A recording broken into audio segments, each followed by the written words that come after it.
नमस्कार दोस्तों, आशा रखता हूं आप सब बहुत अच्छे होंगे। Myself Bhavin Shah and I welcome you all to Sahas Institute of Commerce, your own personalised hitech digital classes. जैसा कि आप सब लोगों को पता है कि एमएस यूनिवर्सिटी में आपकी एग्जाम की डेट डिक्लेयर हो गई है और बहुत ही जल्दी आपके एग्जाम आने वाले हैं। और यहां पे बहुत सारे स्टूडेंट्स को ये कंफ्यूजन या टेंशन है कि किस तरह से हम लोग यहां पे एग्जाम की प्रिपरेशन करें। तो दोस्तों, आपको बिल्कुल भी टेंशन नहीं लेना है। यहां पे मैं सभी स्टूडेंट्स को एक्सीलेंट वे में प्रिपरेशन करने के लिए सपोर्ट करूंगा और यहां पे मैं अलग अलग सेशन प्रोवाइड करने वाला हूं। अगर हम लोग हमारे FEC सब्जेक्ट की बात करें तो इसके अंदर मैं 4 स्पेशल सेशन लेके आया हूं, जिसके अंदर पहले सेशन के अंदर यूनिट 1 का फुल रिवीजन जो कि हमने कर लिया, सेकंड के अंदर सेकंड यूनिट का फुल रिवीजन जो भी कवर हो गया है, थर्ड के अंदर हम लोग ग्रामेटिकल पॉइंट डिस्कस कर चुके हैं और आज के ये फोर्थ सेशन के अंदर हम लोग एमएस यूनिवर्सिटी का जो पास्ट पेपर है इस सब्जेक्ट का वो डिस्कस करने वाले हैं। हो सकता है आप लोगों के पास एमएस यूनिवर्सिटी के पास्ट पेपर की अवेलेबिलिटी हो पर उसका शायद आंसर ना हो, या अगर आंसर आ गए हो तो भी उसमें से कुछ आंसर्स गलत है दोस्तों। तो यहां पे मैं सारे सही आंसर्स आपके साथ डिस्कस करूंगा। माइंड वेल, मैंने कहा डिस्कस करूंगा, सिर्फ आंसर दे देना ये मेरा मकसद नहीं है, रट्टेबाजी नहीं करनी है। मैं हमेशा स्मार्ट वे पे प्रिपरेशन करने में फोकस करता हूं। देखो, दंगल मूवी में डायलॉग है हार्ड वर्क और स्मार्ट वर्क के लिए कि ताकत या मेहनत तो गेंडा भी करता है, पर जो शेर है वो ताकत के साथ साथ टेक्निक का भी इस्तेमाल करता है। तो मैं यहां पे आपको स्मार्ट तरीके से प्रिपरेशन करवाने वाला हूं, मतलब कि ये पेपर के आसपास की भी सारी चीजें मैं आपके साथ डिस्कस करूंगा ताकि कहीं से भी कोई भी चीज घुमा के भी आती है तो आपको पता चल जाए कि किस तरह से आंसर लिखना है। और ये सारे के सारे सेशंस जो मैंने कहे वो हमारे साथ स्मार्ट स्टडीज ऐप पे अवेलेबल है। तो अगर आपने सब्सक्राइब ना किया हो तो उसको सब्सक्राइब करके उसमें से ये सारे जो सेशंस है उसको देखो। ये सभी सब्जेक्ट्स में इस तरह की एक्सीलेंट फैसिलिटी है ताकि आपकी प्रिपरेशन एक्सीलेंट लेवल पे हो जाए। और अगर आप ये सारे सेशंस देखते हो तो दोस्तों आपका बिल्कुल भी ऐसा ही एक्सप्रेशन आने वाला है, क्योंकि अभी आने दो एग्जाम को, क्योंकि अभी मजा आएगा। तो चलिए जल्दी से हम लोग हमारा ये सेशन शुरू करते हैं। पर ये सेशन शुरू करें इससे पहले आप लोगों ने अगर आगे का सेशन नहीं देखा है जो कि कुछ YouTube पे भी अवेलेबल है तो उसको भी जरूर देख ले।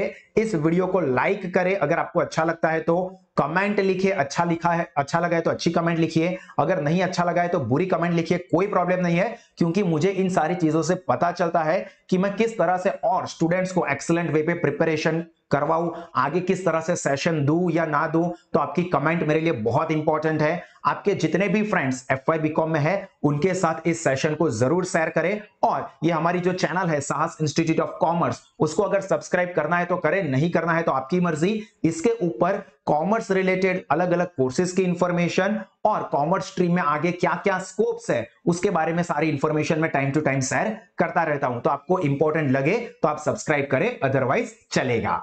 चलिए अब हम लोग हमारे आज के सेशन की मेन चीज शुरू करते हैं। एमएस यूनिवर्सिटी के लास्ट पेपर का हम लोग इन डिटेल डिकोडिंग करने वाले हैं, यानी कि डिस्कशन करने वाले हैं। पर फिर से मैं आपको एक बार बता दूं दोस्तों कि ये सेशन से पहले अगर आपने आगे वाले सेशन नहीं देखे हैं तो उसको जरूर देख ले, क्योंकि उससे आपको टेरिफिक फायदा मिलेगा। ये पेपर में से भी आपको ऐसा ही लगेगा कि सारी चीजें हमको मोस्टली आती ही है।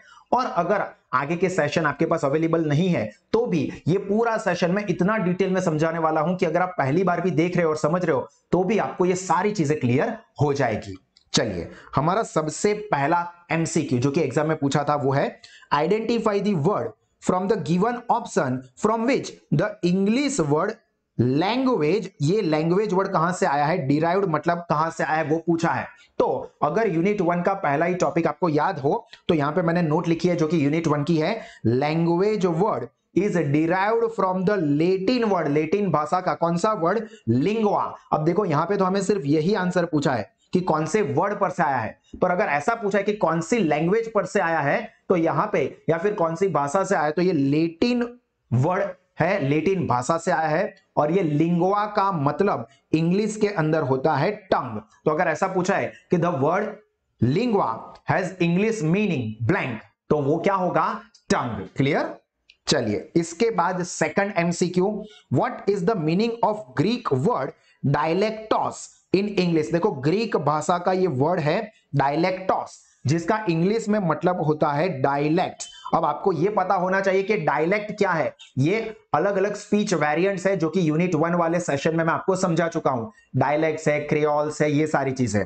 तो देखो, dialects word come from the Greek word dialektos, और इसका मतलब क्या होता है? डायलेक्ट मतलब डिस्कोर्स और स्पीच, मतलब कुछ बोलना। डिस्कोर्स का मतलब होता है स्पीच, भाषण। क्लियर हो रहा है?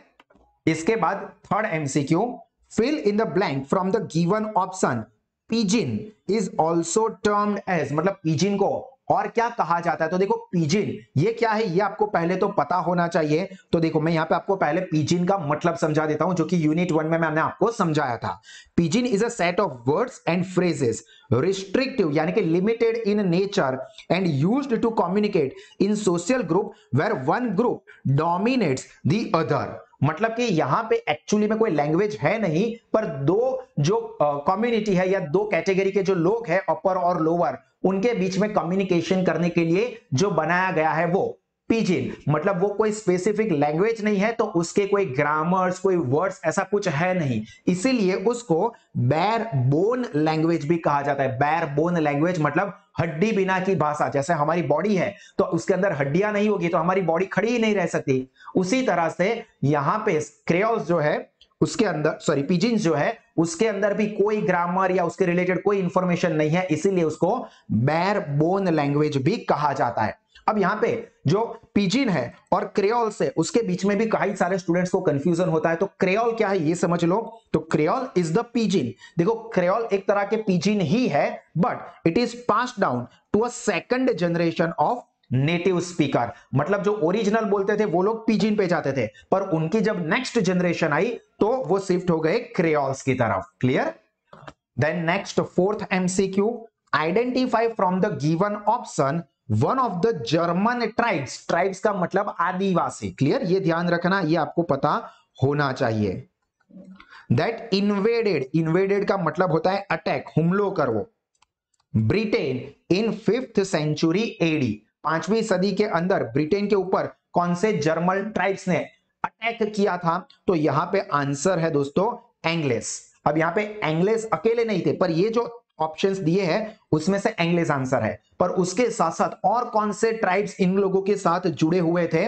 तो यहां पे एंग्लिश के साथ ज्यूट्स एंड सैक्सन, ये तीन कैटेगरी के लोग थे जिन्होंने इन्वेड किया था। तो अगर आपको एग्जाम के अंदर ये इंग्लिश की जगह पे ज्यूट्स या सेक्शन दिया हुआ हो तो ये भी आंसर में आएगा। फिर ऐसा ना हो कि आप सिर्फ ये आंसर रट के जाओ और आपको आंसर में यहाँ पे ऑप्शन में इसकी जगह पे सेक्शन दिखे और आप देखो कि यार ये वर्ड तो मैंने कहीं पे सुना ही नहीं था। तो ऐसा नहीं है, आपको सराउंडिंग इंफॉर्मेशन भी पता होनी चाहिए। तो ये तीन कम्युनिटी ने यहाँ पे अटैक किया था ब्रिटेन के ऊपर। क्लियर? इसके बाद जो फिफ्थ वाला एमसीक्यू है वो है choose the function of the language from the option given below. जो चार ऑप्शन दिए हैं उसमें से कौन सा लैंग्वेज का फंक्शन है? तो यहां पे सबसे पहले आपको लैंग्वेज के कौन कौन से फंक्शन है वो पता होने चाहिए और हर एक फंक्शन क्या करता है मैं आपको ये भी समझा देता हूं ताकि ये ऑप्शन आप लोग खुद ढूंढ सको। तो देखो, पहला फंक्शन है लैंग्वेज का इंफॉर्मेशनल फंक्शन, जिसके अंदर क्या होता है? Concentrates on the message while giving the information। देखो, इंफॉर्मेशनल यानी कि इंफॉर्मेशन, तो यहां पे क्या करता है? इंफॉर्मेशन देता है। Then second expressive function, express करवानु मतलब प्रेजेंट करवानु, रजू करवानु, तो concentrates on the feeling, attitudes and living impression. तो ये आता है एक्सप्रेसिव फंक्शन। आपको इस तरह से भी एमसीक्यू पूछ सकते हैं कि blank function concentrates on the feeling, attitudes and living the impression, और आपको कोई चार ऑप्शन दे दिए हो तो आएगा एक्सप्रेसिव फंक्शन।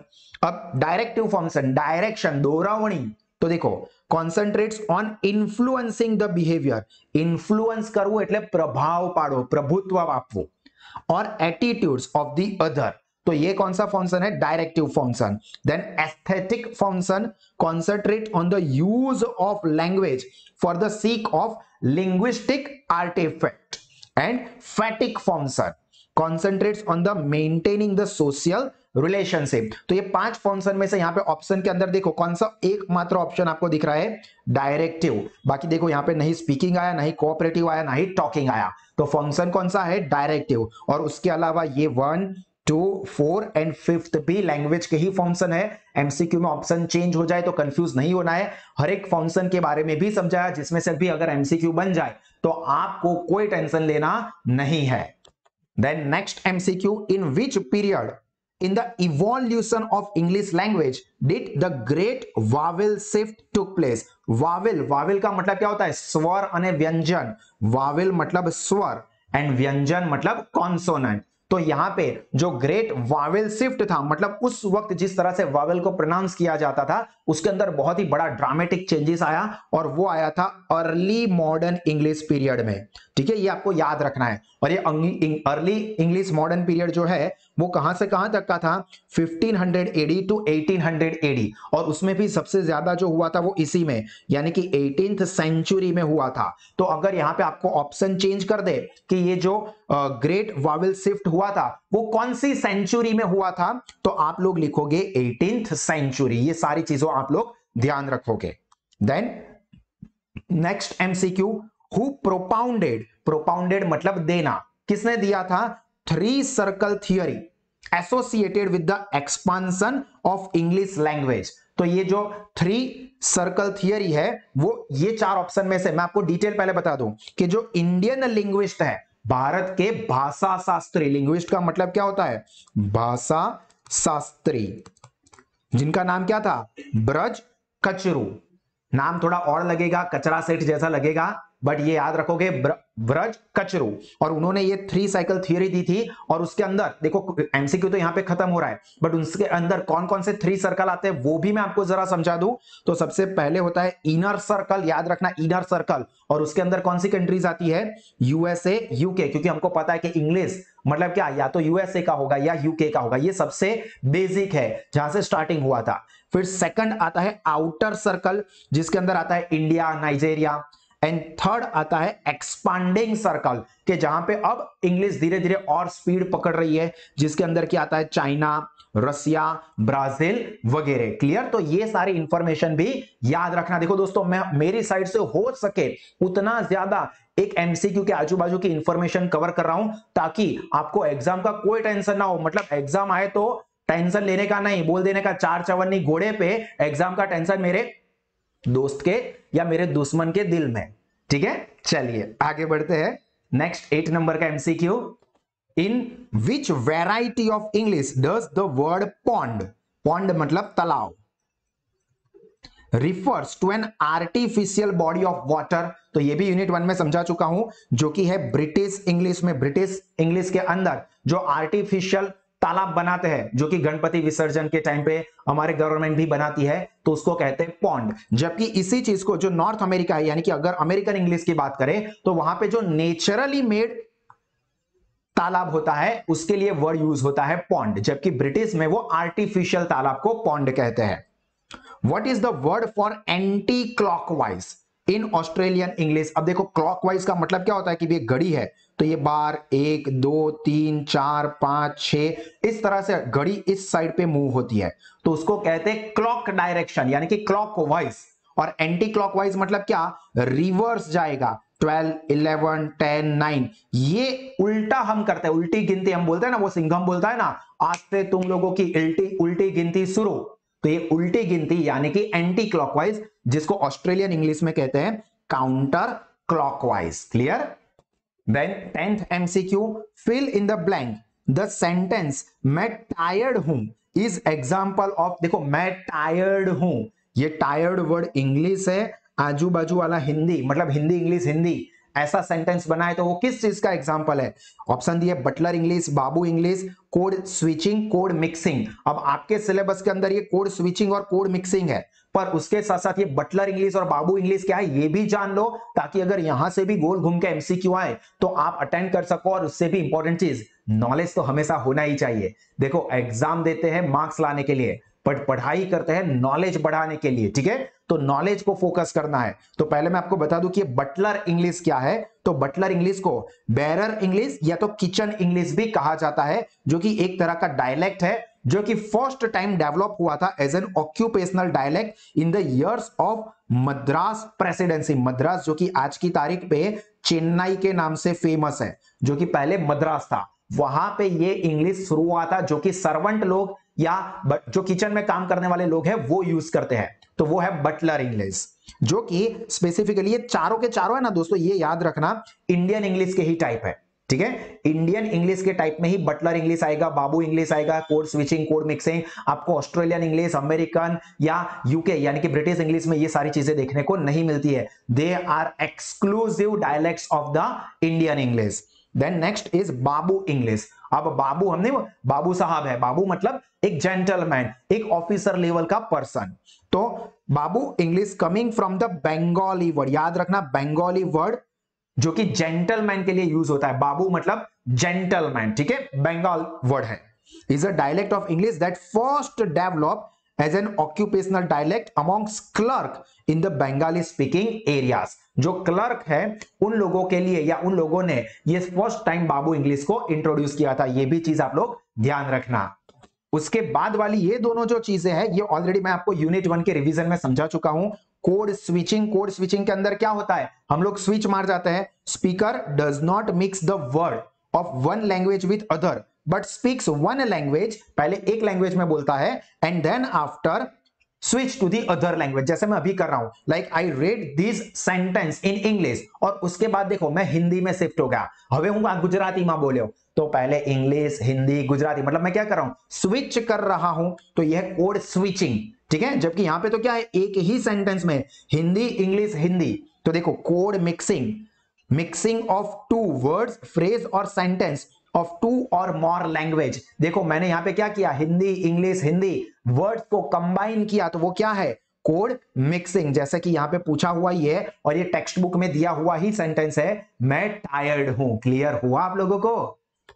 यहां पे दोस्तों मैं पूरे पेपर का जो पहले 10 एमसीक्यू का एक्सप्लेनेशन था वो स्टॉप कर रहा हूं। ये यूट्यूब सेशन है, तो ये यूट्यूब सेशन यहां पे 10 सेशन तक ही अवेलेबल है। अगर आपको ये पूरा सेशन अवेल करना है, इसके साथ साथ बाकी सारे सब्जेक्ट में भी इसी तरह से इंपॉर्टेंट, स्मार्ट और कॉन्सेप्चुअल प्रिपरेशन करनी है, तो आप गूगल प्ले स्टोर पे जाके साहस स्मार्ट स्टडीज एप्लीकेशन को डाउनलोड कर दे, जहां पे ये सभी सब्जेक्ट्स के लिए इसी तरह से एक्सीलेंट कॉन्सेप्चुअल प्रिपरेशन हम लोग करवाते हैं। तो आज ही फिर से बोल रहा हूं, गूगल प्ले स्टोर पे जाके साहस स्मार्ट स्टडीज ऐप को डाउनलोड करें और वहां पे अपना अकाउंट फ्री में क्रिएट कर दे और कोर्स सब्सक्राइब करें। इसके रिलेटेड कुछ भी कंफ्यूजन हो तो ये हमारे मोबाइल नंबर है, आप इसके ऊपर भी कांटेक्ट कर सकते हैं। उसके साथ साथ अगर आपको पढ़ाई के लिए एडमिशन लेना है साहस इंस्टीट्यूट में, तो यहां पर भी हम लोग बहुत सारे अलग अलग ऑप्शंस प्रोवाइड करते हैं। ट्रेडिशनल पढ़ाई की सिस्टम भी है और हमने डेवलप किए हुए मॉडर्न सिस्टम्स भी है। तो यहां पे आप लोग फिजिकल क्लासरूम ज्वाइन कर सकते हैं। इसके साथ साथ हमने डेवलप की है साहस ई क्लासेस, जो कि वर्चुअल लाइव इंटरैक्टिव सेशंस होते हैं, जिसमें कि आप कहीं से भी, वडोदरा में हो या बाहर हो, कोई और एरिया में दूर रहते हो, गुजरात में हो या गुजरात के भी बाहर हो, फिर भी आप लोगों को बिल्कुल ऐसा ही लगेगा कि जैसे आप हमारे डिजिटल क्लासरूम में बैठ के ही हमारे साथ लाइव पढ़ाई कर रहे हो। तो ये भी एक एक्सीलेंट फीचर्स है, इसका बेनिफिट ले सकते हैं और साहस स्मार्ट स्टडीज एप्लीकेशन का भी बेनिफिट ले सकते हैं। ये दो कोर्स में ज्वाइन करने वालों को ये एप्लीकेशन तो ऑटोमेटिकली बाय डिफॉल्ट हम लोग फ्री में प्रोवाइड करते ही है। तो आपको अगर लगता है तो इसका जरूर फायदा ले, क्योंकि देखो पढ़ाई करते हैं या कुछ भी करते हैं, मैंने यहां पे आगे भी कहा दंगल में मूवी का डायलॉग कि गेंडा सिर्फ ताकत लगाता है पर शेर जो है वो ताकत और दिमाग दोनों लगाता है। और एज अ स्टूडेंट आपको गेंडा नहीं बनना है, मतलब गधा मजदूरी नहीं करनी है, आपको मेहनत के साथ साथ दिमाग भी लगाना है, स्मार्ट वे पे प्रिपरेशन करनी है, जो कि हमारा हमेशा फोकस रहता है। तो मैं आशा रखता हूं दोस्तों कि आप हमसे जरूर जुड़ेंगे ताकि आपका कॉन्सेप्चुअल नॉलेज बढ़े, आपका रिजल्ट बढ़े और आपका करियर भी टेरिफिक लेवल पे आगे बढ़े। कुछ कंफ्यूजन हो तो हमारी नंबर्स पे कॉल कर सकते हो। हमारी ऑफिसेस जो है वो दो जगह पे हमारे क्लासेस है, वाघोडिया रोड वडोदरा और संगम क्रॉस रोड कारेलीबाग वडोदरा, तो वहां पे भी आप आके विजिट कर सकते हैं। गॉड ब्लेस यू ऑल, जय हिंद। एक मिनट, जो ये सेशन साहस स्मार्ट स्टडीज ऐप पे देख रहे हैं उनके लिए तो कंटिन्यू ही है, उनको एग्जिट नहीं कर देना है, ठीक है। तो अगर आगे हमारे ये सेशन कंटिन्यू ही है।